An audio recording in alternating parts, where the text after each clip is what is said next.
problème de finances, pourquoi tu travailles, mais tu restes pauvre?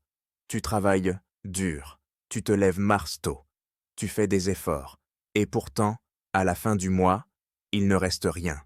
Le vrai problème, ce n'est pas que tu ne gagnes pas assez. Le vrai problème, c'est comment tu gères ton argent.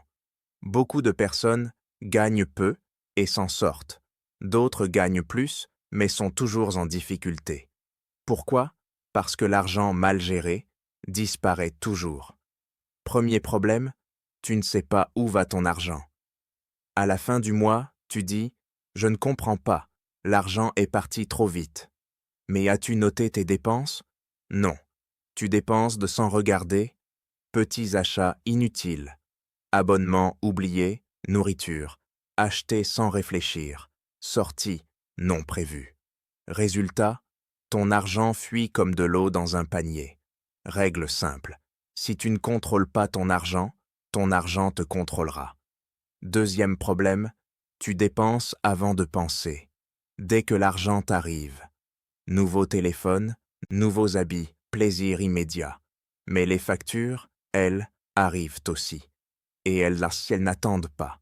Le problème, ce n'est pas de se faire plaisir. Le problème, c'est de se faire plaisir avant d'être en sécurité. Un esprit pauvre dit « Je mérite de profiter maintenant ».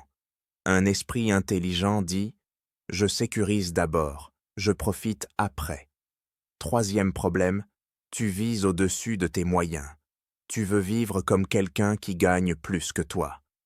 Tu copies les autres, tu compares ta vie sur les réseaux sociaux. Mais la vérité est simple, ton salaire doit décider de ton style de vie, pas ton ego. Acheter pour impressionner, c'est la route la plus rapide vers les dettes. Quatrième problème, tu n'as aucune épargne, même 5 €, même 10 €, même 1 euro. Tu dis « Je n'ai rien à épargner ». Mais ce n'est pas vrai. Tu n'as pas l'habitude d'épargner. L'épargne n'est pas une question de montant, c'est une question de discipline. Celui qui n'épargne pas quand il gagne peu, n'épargnera pas quand il gagnera plus. Cinquième problème, tu n'as aucun plan. Tu vis au jour le jour, sans objectif, sans vision. L'argent sans plan disparaît. Toujours. Même un petit plan est mieux que rien. Payer les besoins essentiels, épargner un minimum, réduire les dépenses inutiles. Un plan simple peut sauver ta vie financière. Maintenant, la solution, très simple. 1.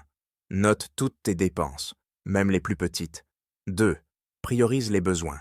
Nourriture, logement, transport. 3. Épargne dès que l'argent t'arrive, même un petit montant. 4. Réduis les dépenses inutiles. Pas pour toujours, juste pour respirer. 5. Apprends chaque jour. L'éducation financière change une vie. Message final. Tu n'es pas pauvre parce que tu gagnes peu. Tu es pauvre parce que personne ne t'a appris à gérer l'argent. Mais la bonne nouvelle, c'est que ça s'apprend. Commence aujourd'hui, même petit, même lentement. L'important, c'est de commencer. En finance, la règle est simple. Moins tu parles, plus tu construis. Tu n'as pas besoin de montrer ton lifestyle. Tu as besoin de maîtriser ton cash flow. Tu n'as pas besoin d'être applaudi. Tu as besoin d'être discipliné. Pourquoi la richesse n'est donc pas visible au début? La richesse n'est pas un événement, c'est un processus invisible. Elle se construit dans des décisions banales, dans des habitudes répétées, dans des choix que personne ne remarque. Les gens voient le résultat final, mais jamais les années silencieuses avant. Le danger de vouloir plaire. Dès que tu veux plaire, tu perds ton indépendance financière. Tu dépenses pour correspondre. Tu ajustes ta vie à l'opinion des autres, et chaque ajustement te coûte de l'argent et de l'énergie mentale. La richesse comme système. La richesse n'est pas un coup de chance, c'est un système cohérent. Discipline, patience, cohérence, contrôle, émotionnel. Quand ce système est en place, l'argent devient une conséquence, pas un objectif. La vraie liberté financière. À la fin, tu réalises une chose essentielle. Ce n'était pas l'argent que tu cherchais, c'était la liberté. La liberté de dire non.